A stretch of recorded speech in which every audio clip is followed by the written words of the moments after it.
బట్టి మనం ఆలోచన చేద్దాం.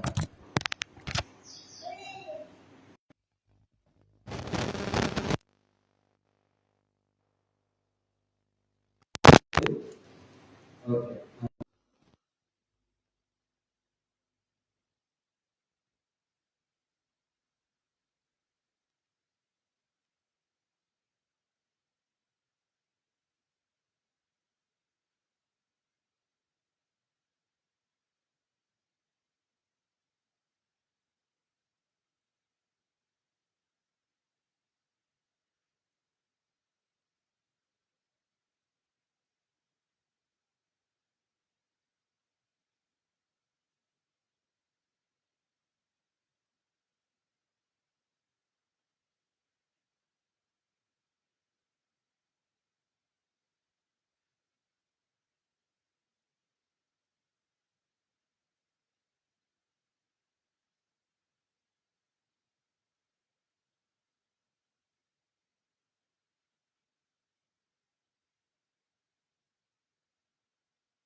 దేవుడి నుంచి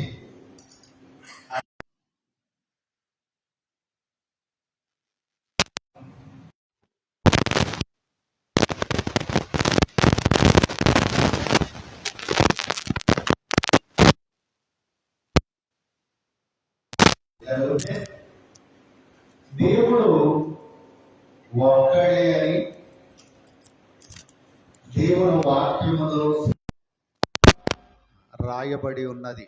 దేవుడు ఒక్కడే అని దేవుని వాక్యములో స్పష్టంగా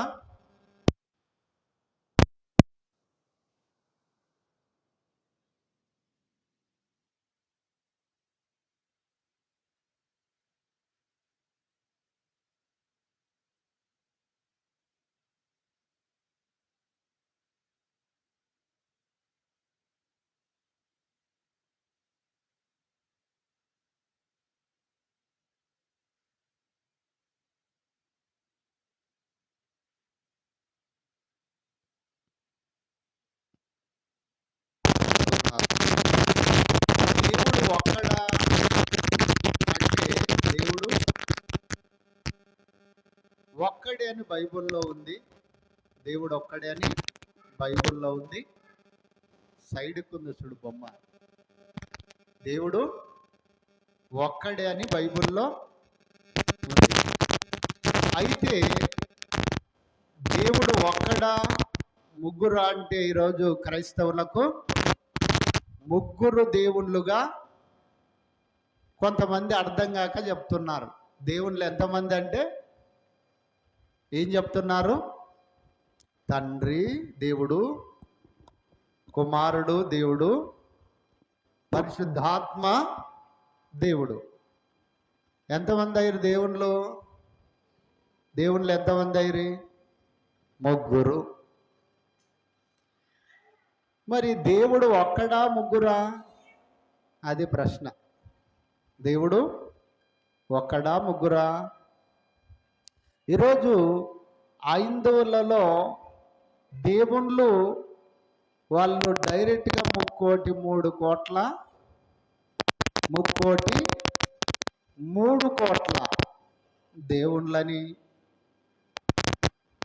వాళ్ళు కొలుస్తూ ఉన్నారు, వాళ్ళు విశ్వసిస్తూ ఉన్నారు, ఆరాధిస్తూ ఉన్నారు. వాళ్ళు మళ్ళీ క్రైస్తవ్యంలో కూడా మీకు కూడా 3 దేవుళ్ళు ఉన్నారు కదా అంటున్నారు. మీకు కూడా 3 దేవుళ్ళు ఉన్నారు కదా అంటూ ఈ రోజుల్లో మళ్ళీ క్రైస్తవులను ప్రశ్నించే హైందువులు, క్రైస్తవులు కాని ఇతరులు మాట్లాడుతూ ఉన్నారు. అలాగనే క్రైస్తవులు కూడా కొంతమంది తండ్రి, కుమార, పరిశుద్ధాత్మ 3 ముగ్గురు దేవుళ్ళు అంటున్నారు.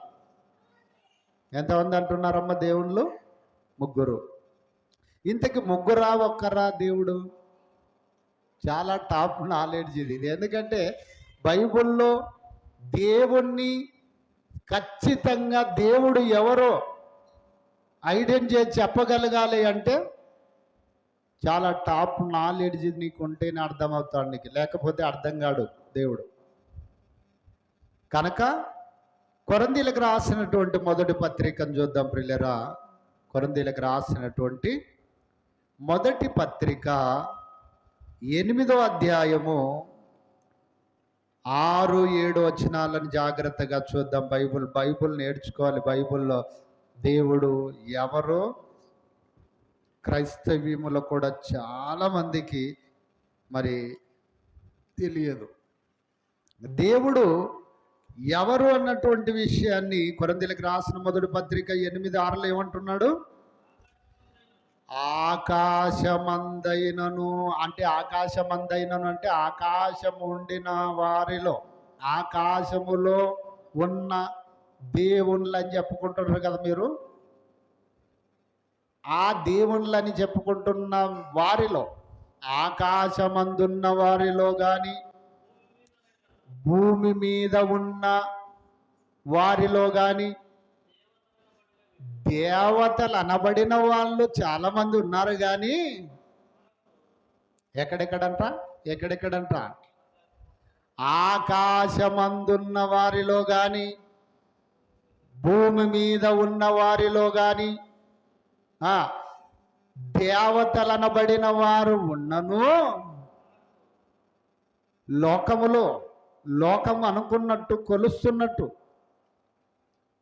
మరి ఉన్నను, మనకు ఒక్కడే దేవుడు. ఆ దేవుడు ఎవరంట? మళ్ళా ఆయన తండ్రి అయిన దేవుడు. ఎవరంట ఆయన? ఆకాశమందున్న వారిలో కానీ భూమి మీద ఉన్న వారిలో కానీ దేవతలు అనబడిన వారు అనేక మంది ఉన్నను, మనకు ఒక్కడే దేవుడు.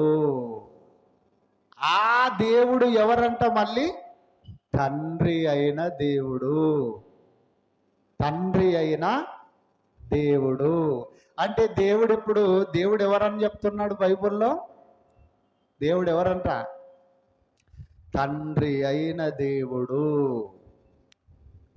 యేసుక్రీస్తుకు దేవుడు, పరిశుద్ధాత్మకు దేవుడు, సర్వ మానవాళికి దేవుడు, సర్వ కోటాను కోట్ల దేవదూతలకు ఆయన దేవుడు. అందరికీ తండ్రి అయిన దేవుడు ఒక్కడు అని మనకు అర్థమైపోయింది ప్రియులారా. దేవుడు ఎవరంట? ఇప్పుడు తండ్రి అయిన దేవుడు. యేసుక్రీస్తుకు కూడా దేవుడే, పరిశుద్ధాత్మకు దేవుడే, సర్వ మానవాళికి దేవుడే, కోటాను కోట్ల దేవదూతలకు దేవుడు. ఆయన సుప్రీం హై కమాండ్. అందరినీ సృష్టించినవాడు, అందరినీ నిర్మించినవాడు, అందరికి అన్ని పనులు కల్పించినవాడు, అందరి మరి కొరకు మరి ఈ భూమి మీద సమస్తమును సృష్టించినవాడు ఆయనే తండ్రి అయిన దేవుడు. యేసుప్రభు గురించి మాట్లాడుతున్నాం. యేసుప్రభుని తక్కువ చేయటం లేదు. చాలామంది ఏంటంటే బైబిల్ చదివేటప్పుడు యేసుప్రభుల వారే సృష్టికర్త అంటుంటారు. సృష్టికి కర్త ఎవరంట? చూద్దాం. ఇంకో మాటను చూద్దాం. ఆదికాండం 14వ అధ్యాయం 23వ వచనాన్ని చూద్దాం ప్రియులారా. ఆదికాండం 14వ అధ్యాయం 23వ వచనాన్ని మనం జాగ్రత్తగా చదవగలిగితే చూడండి, మరి ఎవరు సమస్తమును సృష్టించిన సృష్టికర్త మనకు దేవుని వాక్యంలో రాయబడుతుంది. ఆదికాండం 14వ అధ్యాయం 3వ వచనాన్ని చూద్దాం. ఆదికాండం 14:23 వచనం ఏమంటున్నాడు? 23వ వచనంలో చూడండి ఏమంటున్నాడు?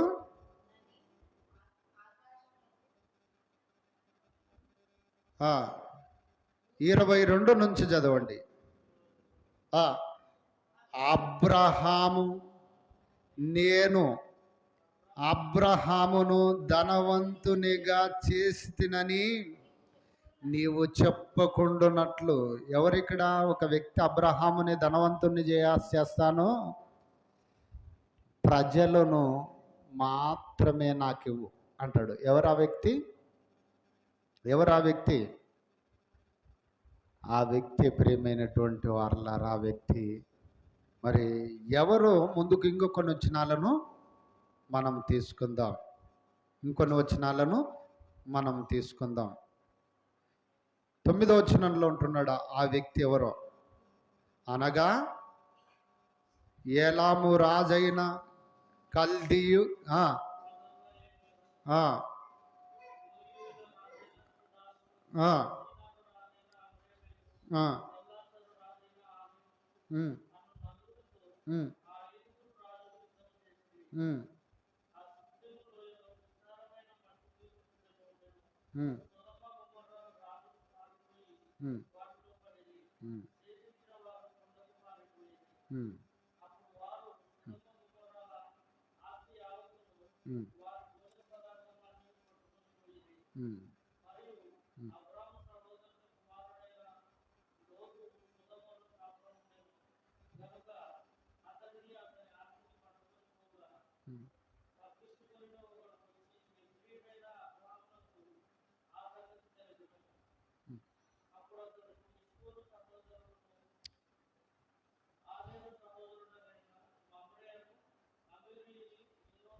సొదొమ రాజు.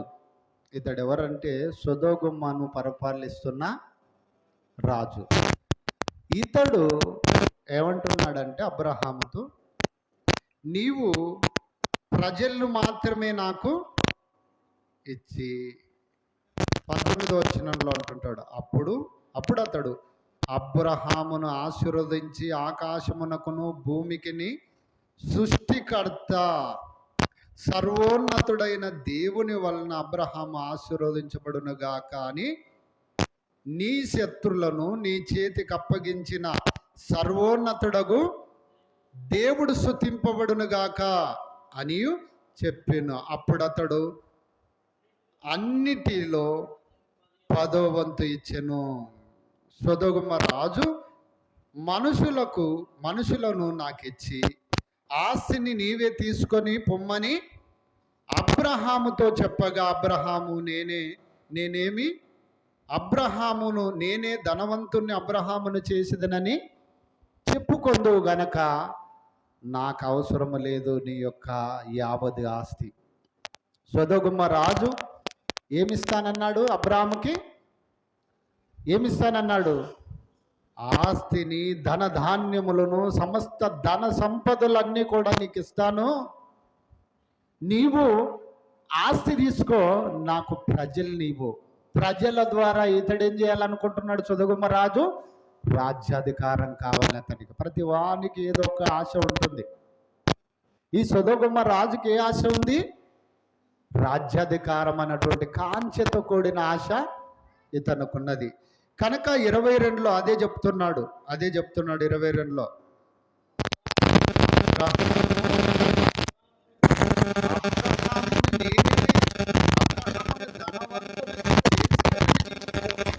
చెప్పకుండునట్లు ఒక నూలు పోగైనను చెప్పుల వారైనను నీ వాటిలో ఏదైనను తీసుకొననని ఆకాశమునకును భూమికిని సృష్టికర్తను సర్వోన్నతుడైన దేవుడైన యెహోవా ఎదుట, సర్వోన్నతుడైన దేవుడైన యెహోవా ఎదుట, ఆకాశమునకును భూమికిని సృష్టికర్తనంట ఆయన.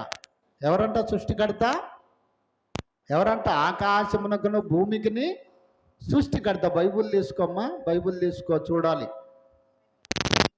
ఆకాశమునకును భూమినికును సృష్టికర్త అని చెబుతూ, సృష్టికర్త అని చెప్పి తర్వాత ఏమన్నాడు? సర్వోన్నతుడును ఆయన, ఆకాశమును భూమిని సృష్టించినవాడు, తర్వాత సర్వోన్నతుడును. ఆయన పేరేంటో తెలుసా?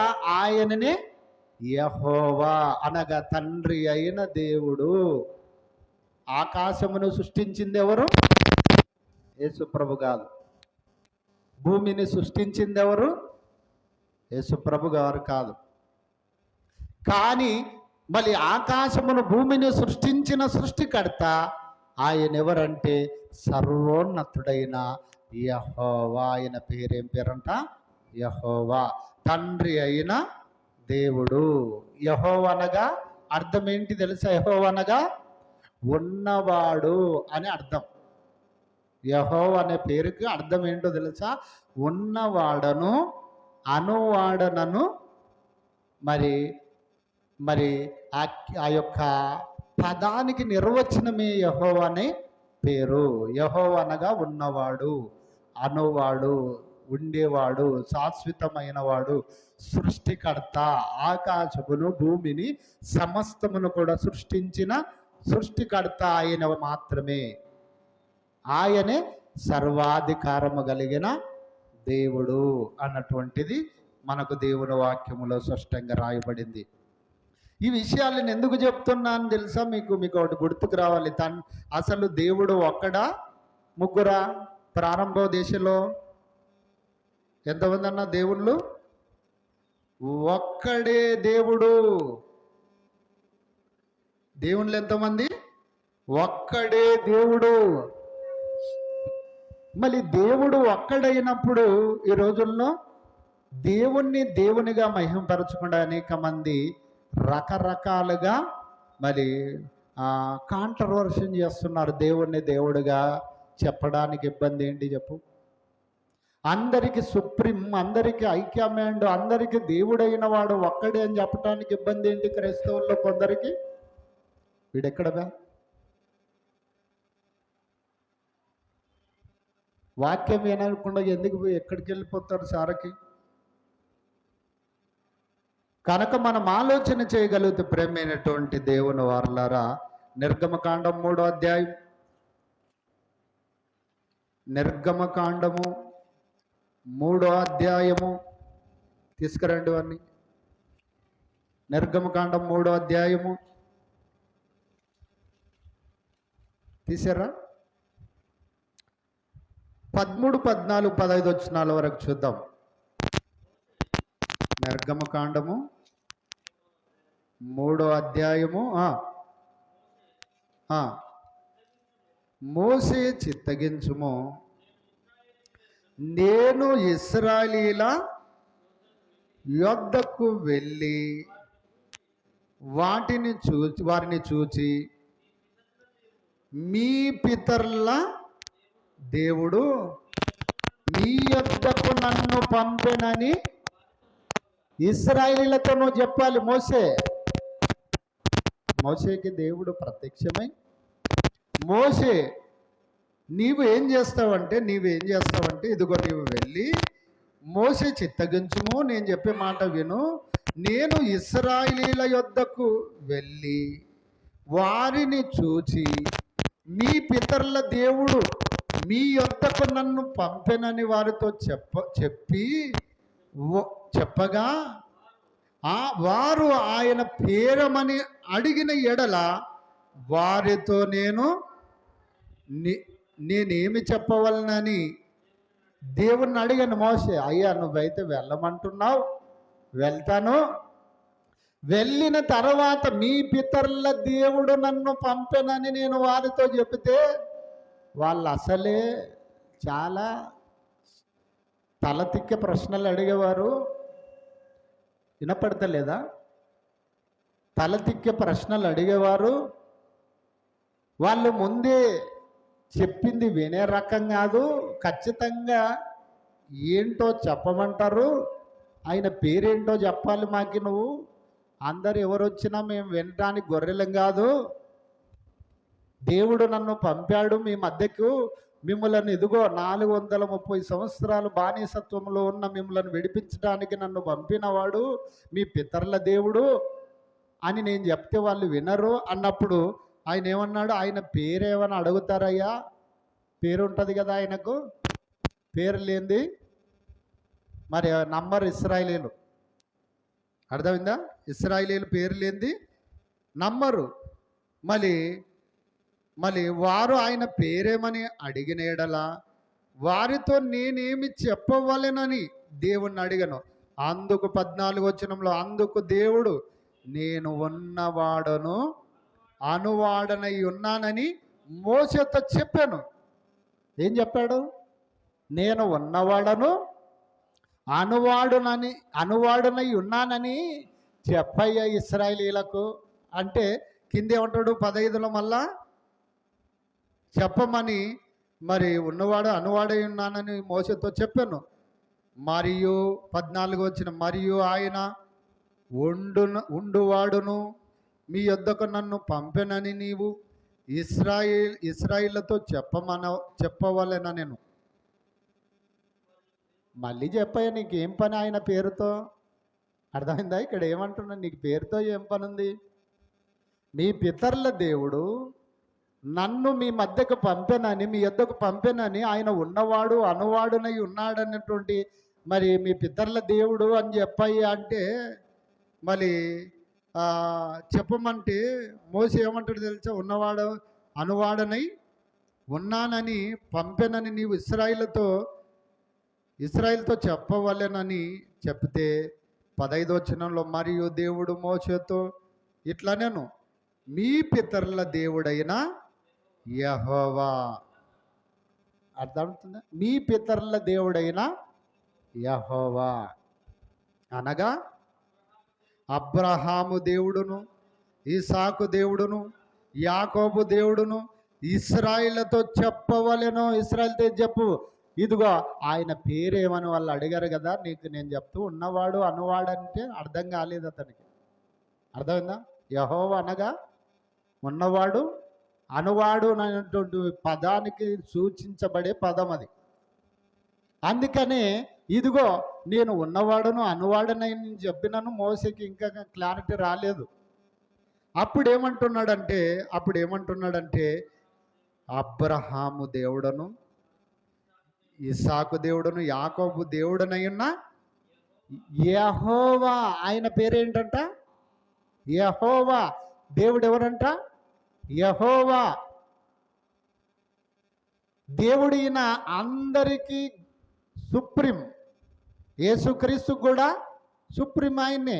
పరిశుద్ధాత్మ కూడా దేవుడు ఆయన్నే. సర్వ మానవాళికి దేవుడు ఆయనే. దేవుడు ఒక్కడు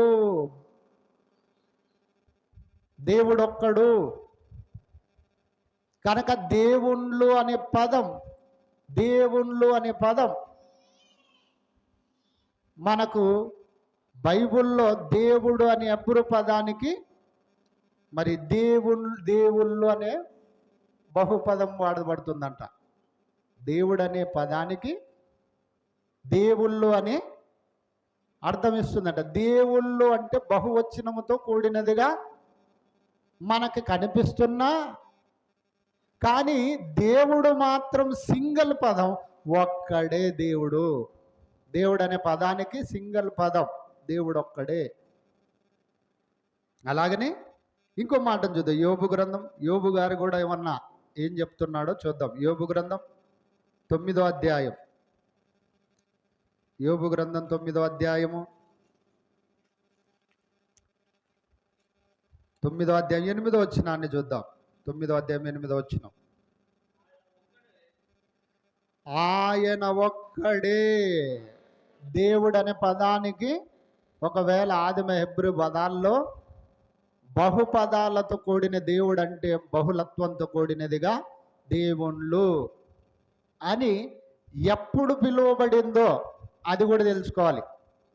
దేవుడు ఒక్కడు అని ఎంతవరకు పిలువబడింది, దేవుళ్ళు అనేది ఎంతవరకు ఏ తర్వాత పిలువబడిందో అది మనం బైబిల్లో పూర్తిగా క్లారిటీ నేర్చుకుంటున్నాం. ప్రారంభములో దేవుడు ఒక్కడే. దేవుడు అనే పదానికి ఏక పదం ఒక్కడే, బహుళత్వంతో కూడినదిగా కాదు. అంతేనా? ఇక్కడ ఏమన్నాడు 8వ వచనంలో? ఆయన ఒక్కడే దేవుడు, ఆకాశ మండలమును విశాలపరచువాడు, సముద్ర తరంగం మీద ఆయన నడుచుచున్నాడు. ఆయన మరి దేవుడు ఒక్కడే. ఆకాశములను సృజించినవాడు, భూమిని సృజించినవాడు, తర్వాత సముద్ర తరంగం మీద నడుచువాడు, సమస్త సృష్టికర్త అయిన దేవుడు ఒక్కడే ఒక్కడే ఒక్కడే ఒక్కడే. అలాగనే జకర్య గ్రంథం 14వ అధ్యాయం, జకర్య గ్రంథము 14వ అధ్యాయము 9వ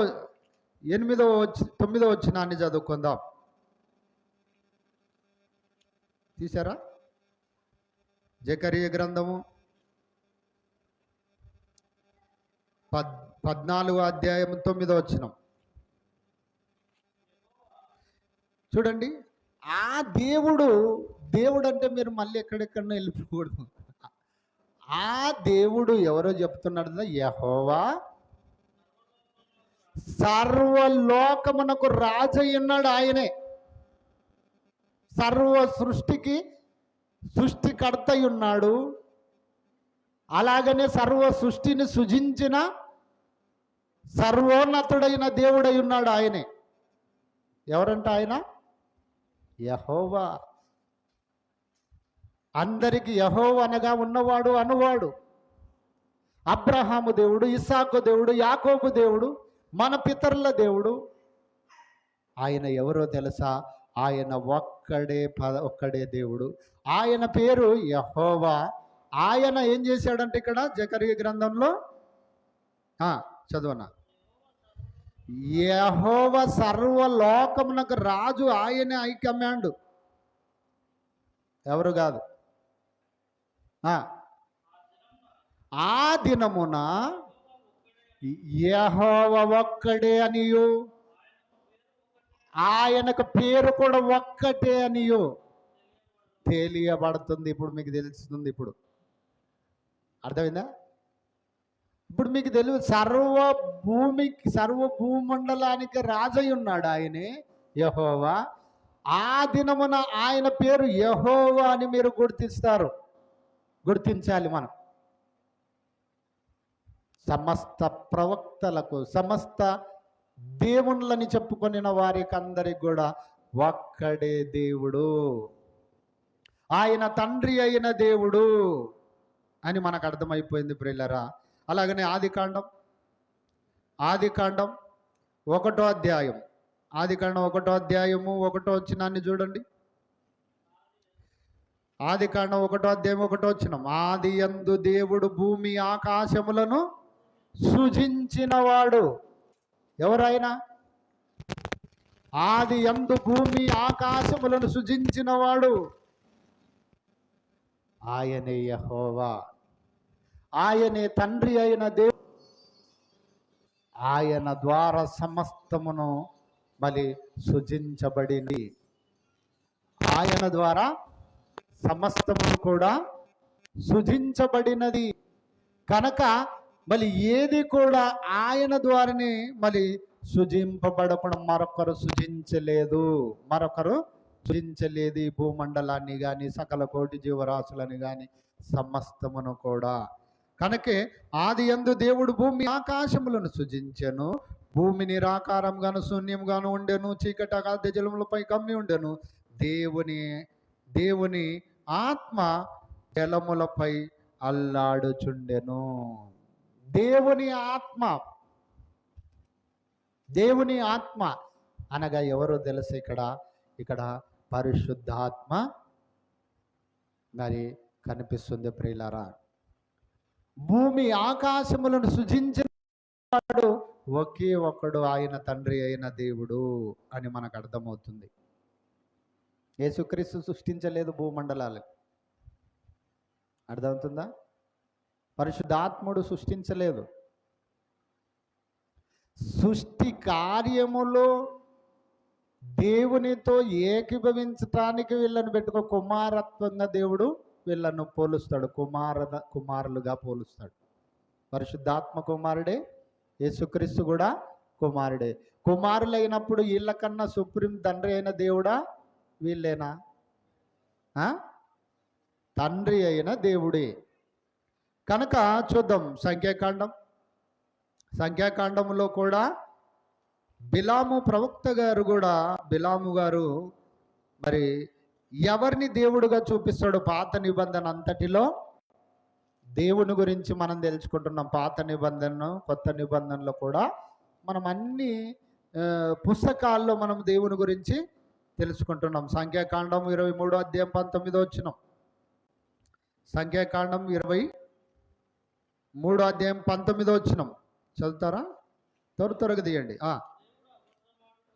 దేవుడు అబద్ధమాడుటకు ఆయన మానవుడు కాదు.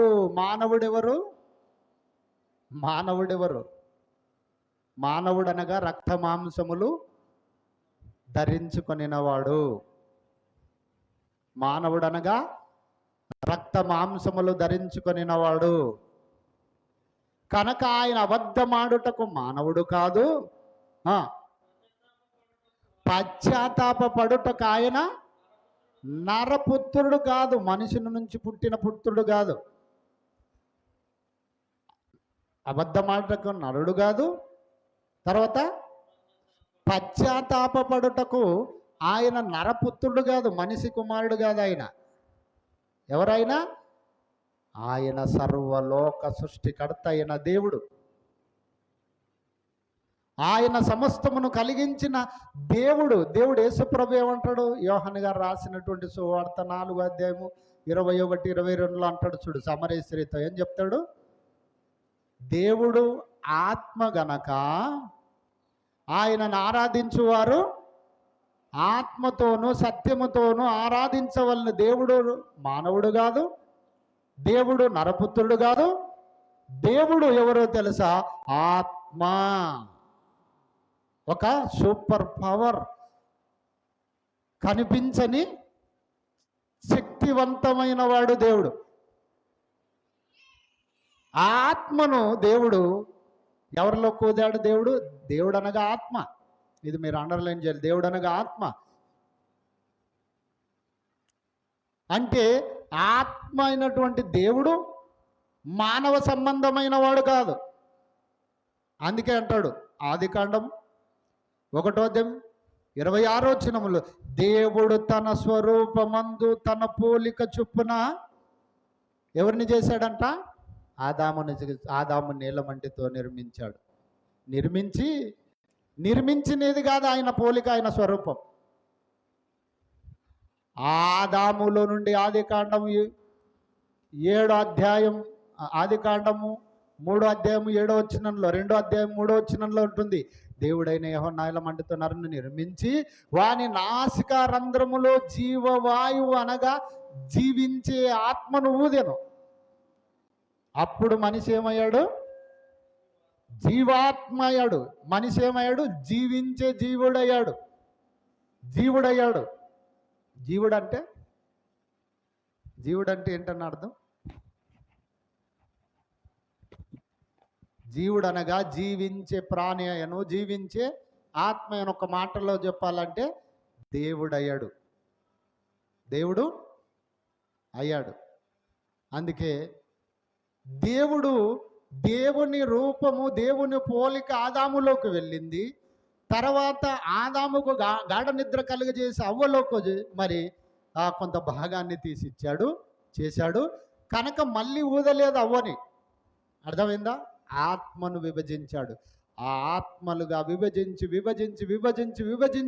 ఉన్నటువంటి వారే ప్రేమైన వాళ్ళ ఈరోజు ప్రపంచంలో ఉన్న ఈ కోట్ల స్త్రీ పురుషులైన మనుషులు ఒకే ఆత్మను విభజించినటువంటి ఆత్మలో నుండి విభజింపబడుతూ ఆత్మని విభజింపబడుతూ ఈరోజు కోట్ల కొలది సుమారుగా కొన్ని 600-700 కోట్ల ప్రపంచ జనాభా అంతా కూడా దేవుని యొక్క ఆత్మను సుసంతరించుకొని దేవుని యొక్క ఆత్మ ద్వారా విభజింపబడి పుట్టినటువంటి వారు మనమందరం, ఇంక్లూడింగ్ యేసుక్రీస్తు వారు కూడా, పరిశుద్ధాత్ముడు కూడా.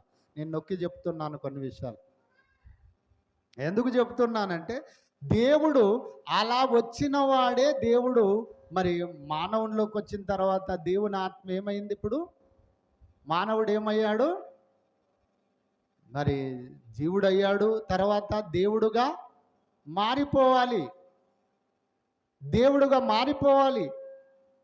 ఆ మారిపోవటానికి ప్రేమైన వాళ్ళ మొట్టమొదట మరి ఆ విషయాలను మరి ఒకసారి చదువుకుందాం. కానీ ఇంకా కిందికి చదవగలిగితే మరి అబద్ధమాడుటకు ఆయన మానవుడు కాదు, పశ్చాత్తాపపడుటకు నరపుత్రుడు కాదు. కిందేమంటాడు? ఇంకా బిలాము గారు, ప్రవక్త గారు బాలాకుతో చెప్తున్నటువంటి మాట, ఆయన చెప్పి చేయకుండా ఆయన మాట ఇచ్చి నెరవేర్చకుండా ఉంటాడా? ఖచ్చితంగా నెరవేరుస్తాడు దేవుడు అని చెప్తూ, కనుక ఇతడేమని మాట ఇవ్వమంటున్నాడు? నీ దేవుని దగ్గరికి వెళ్ళి, ఇదిగో ఇశ్రాయేలీన ప్రజలను శపించటానికి దేవుని దగ్గర అడగమని. దేవుడు ఏమైనా అబద్ధం ఆడతాడా? దేవుడు ఏమైనా మరి ప్రజలు తన యొక్క స్వజనులను శపించమని దేవుడు చెప్తాడా? అడుగని బహుమానాన్ని కూడా బిలాము బాలాకు దగ్గర తీసుకున్నాడు. లంచాన్ని తీసుకున్నాడు. లంచాన్ని తీసుకొనినా వెళ్ళి ఎన్నిసార్లు నోటు తెరిచి అడిగినా ఇశ్రాయేలును శపించవద్దనే పదమే వస్తుంది. కనుక దేవుడు మాట ఇస్తే స్థాపిస్తాడనేది బాలాకుకు తెలుసు, బిలాముకు తెలుసు. కనుక దేవుడు మరి ఆయన ఏది మాట్లాడతాడో అది వాళ్ళని అంతే. ఇశ్రాయేలును ఆశీర్వదించాడు కనుక ఆశీర్వదించేది ఆయన ఆశీర్వదిస్తాడు. ఎన్ని చేసినా ఆశీర్వదించాడు ఇశ్రాయేలు. ఆశీర్వాదంలోనే నిలిచిపోయారు ఇశ్రాయేలు. కనుక ద్వితీయోపదేశకాండం ఒక వచనాన్ని చదువుకొని ముగించుకుందాం. ద్వితీయోపదేశకాండము 4:39 వచనంలో, ద్వితీయోపదేశకాండం 4:39 వచనంలో, కాబట్టి పైనున్న ఆకాశం అందే గాని కింద ఉన్న భూమి అందే గాని యెహోవాయే దేవుడని చాటాలి. క్రైస్తవులు కూడా దేవుని విషయంలో ఖచ్చితంగా అదే చెప్పాలి. మనం కూడా కొంతమంది చెప్తారు, రెవరెండ్లని, బిషప్పులని, యాడ్ బిషప్పులని పేర్లు పెట్టుకొని సృష్టికర్త అయిన యెహోవానే, రక్షకుడైన యేసుప్రభే, పరిశుద్ధాత్ముడన్న యెహోవాయే, తిత్వములో ఏకత్వమై ఉన్నాడు. ఆయన తిత్వములో ఏకత్వమై ఉన్నాడంటే ఏకత్వమై ఉన్నాడు. దేని విషయంలో ఏకత్వమై ఉన్నాడు? వ్యక్తులుగా వేరువేరుగా ఉన్నారు. మరి దేవుడు అనేటువంటి పదము మరి దేవుడనే ముగ్గురు అర్హులు. అది దేవుడనే తర్వాత దేవుడు ఇచ్చాడు ఇళ్ళకు కూడా. అర్థమైందా? దేవుడు ఇచ్చాడు ఇళ్ళకు కూడా. ఈ అర్హతని ఎవరిచ్చారు? దేవుడిచ్చాడు. ఏ దేవుడిచ్చాడు? తండ్రి అయిన దేవుడిచ్చాడు అర్హతని. అర్థమవుతుందా? వీళ్ళకి వీళ్ళే తెచ్చుకోలేదు, వీళ్ళకి వీళ్ళే సృష్టించుకోలేదు ఈ యొక్క దేవుడు అన్నటువంటి ఒక యోగ్యతను. ప్రభుల వారు కానీ పరిశుద్ధాత్మ దేవుడు కానీ.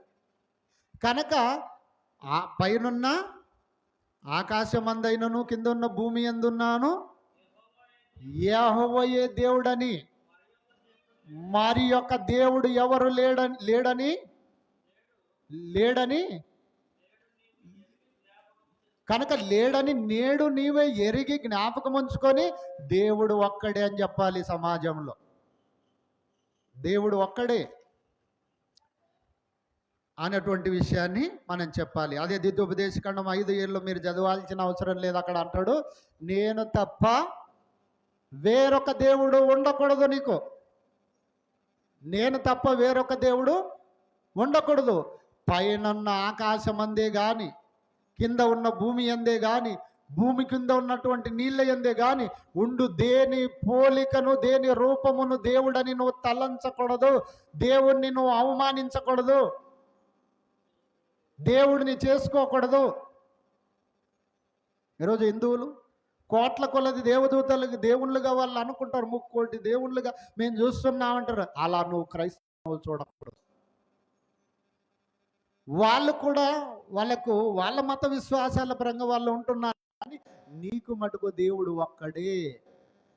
ఆయన ఎవరు? తండ్రి అయిన దేవుడు. ఆయన యెహోవా, సర్వ సృష్టికర్త, సర్వ నిర్మాణకుడు, సమస్త లోకాలను సృష్టించిన సృష్టికర్త. యేసుప్రభుని కన్నవాడు, పరిశుద్ధాత్మను కన్నవాడు, మనునందుని కన్నవాడు, సకల కోటి జీవరాశులను సృష్టించిన సృష్టికర్త ఒక్కడే దేవుడు. ఆయన తండ్రి అయిన దేవుడు అందరికీ తండ్రి అవుతాడు. కనుక ఆ దేవుని విషయములో మళ్ళీ ఆయన తప్ప వేరొక దేవుని నువ్వు పూజించకూడదు. అందుకే ప్రభుల వారిని చంపారు. ఇశ్రాయేలీలకు అర్థం కాలేదు. దేవుడు అన్నటువంటి పదము ఏకపదం అని పాత నిబంధన కాలం అంతట్లో మనకు చెప్తాడు. ఆయన ఒక్కడే ఒక్కడే, ఆయన తప్ప ఒక్కడే, ఆయన తప్ప అని అంటున్నాడంటే మరొకరు కాదని అర్థం. ఇక్కడికి వచ్చే లోపల మళ్ళీ నేను తప్ప అన్నటువంటి దేవుణ్ణి ఇశ్రాయేలీలు ఏం చేశారంట?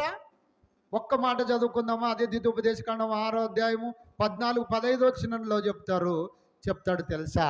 మళ్ళీ ఎవడైనా ఇశ్రాయేలీలలో మరొక పోలికను, మరొక రూపాన్ని, మరొక దేవుని రూపాన్ని నిలుపుకుంటే, కొలిచిన వారిని ఏం చేయమన్నాడో తెలుసా? చూద్దాం. ద్వితీయోపదేశకాండం 6వ అధ్యాయం 14 వచనంలో చదువుకుంటే అక్కడ ఏమంటున్నాడు? చదువుతా. మీరు నన్ను కాక ఇతరుల దేవతలను అనగా మీ చుట్టూనున్న జనముల దేవుళ్ళను, మీకు ఆ దేవుణ్ణి మొక్కితే అది జరుగుతుంది, దేవుణ్ణి మొక్కితే ఇది జరుగుతుంది, బుద్ధి లేని వారిగా మీరు ఉండొద్దండి అని చెప్తున్నాడు అక్కడ. మీరు ఇతర దేవతలను అనగా మీ చుట్టూనున్న జనముల దేవతలను సేవింపకూడదు, అంటే మొక్కకూడదు, పూజింపకూడదు. మీ మధ్యను ఒకవేళ ఎవడైనను, ఏ స్త్రీ అయినను, ఏ పురుషుడైనను మీ మధ్యను నీ దేవుడైన యెహోవాను, రోషము గల దేవుడు గనక ఆయనను కాక నీ దేవుడైన యెహోవా కోపాగ్ని ఒకవేళ ఇతరుల దేవతలను, ఇతరుల మీ చుట్టూనున్న దేవుళ్ళను మీరు పూజిస్తే, ఒకవేళ ఆయన రోషము గల దేవుడు, ఆయన కోపము మీ మీద రగులుకొని ఈ దేశములో, ఈ భూమి మీదనే ఉండకుండగా నిన్ను నశింపజేయును. కింద చదువు. మీరు మస్సాలో మీరు మీ దేవుడైన యెహోవాను శోధించినట్లు ఆయనను శోధింపకూడదు. ఒకవేళ ఇతరుల దేవుళ్ళను మీరు పూజించి ఆయనను శోధించి, ఆయన మమ్మలను చూస్తలేడు, మమ్మలను కాపాడాడు, మమ్మలను రక్షించడు అన్నటువంటి అభద్రతకు గురైపోయి మీ చుట్టూనున్న ప్రజల యొక్క దేవతలను, దేవుళ్ళను మీరు పూజిస్తే కింది ఏం చెప్తాడు తెలుసా? అట్టి వాణిని ప్రజల ముందుకు తీసుకొని వచ్చి, అట్టి స్త్రీని ప్రజల ముందుకు తీసుకొని వచ్చి రాళ్లతో కొట్టి చంపేయండి అనేటువంటి విధి వారికి నిర్ణయించాడు. ప్రేమైన వర్లరా, ఏ విధంట ఈ విధి? అట్టి వారిని రాళ్లతో కొట్టి చంపేయాలి. ఎందుకు చంపాలి? నన్ను కాదని మరొక దేవుణ్ణి పూజిస్తూ, మరొక రూపాన్ని పూలుస్తూ, మరొక మీ చుట్టూ ఉన్నటువంటి దేవుళ్ళను మీరు వారి దేవుళ్ళను మీరు అనుసరిస్తూ, కొలుచుచూ, సేవిస్తూ ఒకవేళ ఉన్నారనుకో, అట్టి వారి విషయం నీ దేవుడైన యెహోవా రోషము గల దేవుడు, ఆయన కోపాగ్ని నీ మీద రగులుకొనును, నిన్ను ఈ దేశములో ఉండకుండా నశింపజేస్తాడు. కింద అంటాడు అట్టి వారిని, మీకు ఇక్కడికి దొరకకపోవచ్చు, ఇంకో చోట చెప్తాడు. ఏం చెప్తాడు తెలుసా? అట్టి వారిని రాళ్లతో కొట్టి చంపేయాలి. మీ మధ్య అలాంటి దుష్కార్యం జరగకూడదు. ఇశ్రాయేలీల మధ్య అలాంటి దుష్కార్యాలు జరగకూడదు. కనుక అలాంటి కట్టుదిట్టమైన భద్రత మధ్య దేవుణ్ణి తను తాను దృఢపరుచుకున్నాడు దేవుడు ఇశ్రాయేలీల మధ్య. ఇప్పుడు యేసుప్రభు వచ్చి, యేసుప్రభు పార్ట్ 2లో చెప్తారు. పార్ట్ 1 మనకు అంతా అయిపోయింది. ఇప్పుడు దేవుడు ఒక్కడే. దేవుడు అనే పదం ఏక పదం. పాత నిబంధన అంతటిలో కానీ కొత్త నిబంధన అంతటిలో కానీ కుమారుడైన దేవుడు అని ప్రభుని పిలిచాలి తప్ప ఈయనని మన సమస్త సృష్టికర్త అని కూడా పిలిస్తే అదే బోధ. తప్పుడు బోధలు చేసేటటువంటి వారు మన మధ్య కొందరు ఉన్నారు కనుక ఈ సబ్జెక్ట్ని మనం ఆలోచన చేస్తున్నాం. కనుక తండ్రి అయిన దేవుడు ఒక్కడు. ఆయనను ఎవరు హేళన చేసినా, ఆయన ఖ్యాతిని ఎవరు అపకీర్తి చేసినా వాళ్ళని ఏం చేయలేదు, రాళ్లతో కొట్టి చంపేయమని దేవుడు చెప్పాడు. అలాగనే మరి ఇప్పుడు కొడతామా మనం? ప్రభు వచ్చిన తర్వాత కొట్టలేం. అయితే బైబుల్ని చదువును. బైబుల్లో చదివితే ప్రభుని ఎందుకు చంపారు తెలుసా ఇశ్రాయేలీలు? ఎందుకు చంపారు? శాస్త్ర పరిచయులు దేవుడు ఇలాంటి ఆజ్ఞను పెట్టాడు వాళ్ళకి. అర్థమైందా? మనం అంటుంటాం ప్రభువా వాళ్ళు తెలుసుకోక చంపారు అంటే, నిజంగా కొంత తెలియదు. తెలియనప్పటికి కూడా వాళ్ళకు ఒక ఆజ్ఞ ఉంది. ఆయన దేవుడు, ఆయనను మాత్రమే పూజించాలి. మరొక దేవుని ఇప్పటికి కూడా ఇస్లామిక్ సోదరులు దేవుడు ఒక్కడే, దేవుడు ఒక్కడే, అబ్రహాం, ఇసాకు, యాకోబులు, ఇస్మాయిల్ వాళ్ళందరూ నమ్మే దేవుడు ఒక్కడే, మరొక దేవుడు లేడన్నటువంటి కాన్సెప్ట్లో వాళ్ళు ఉన్నారు. కానీ దేవుడు మళ్ళీ తన యొక్క మరి దేవుడు అన్నటువంటి పదాన్ని ఎలా ఇచ్చాడు, ఎందుకు ఇచ్చాడు, అవి మరొక వచ్చే వారం వీలైతే చదువుకుందాం. దేవుడి కొద్ది వాక్యము మన వెనుకడిలో దీవించి ఆశీర్వదించి మన హృదయాల్లో ఫలింపచేయునుగాక. పైన ఓకే, మంచిది. కొరింథీయులకు రాసినటువంటి మొదటి పత్రిక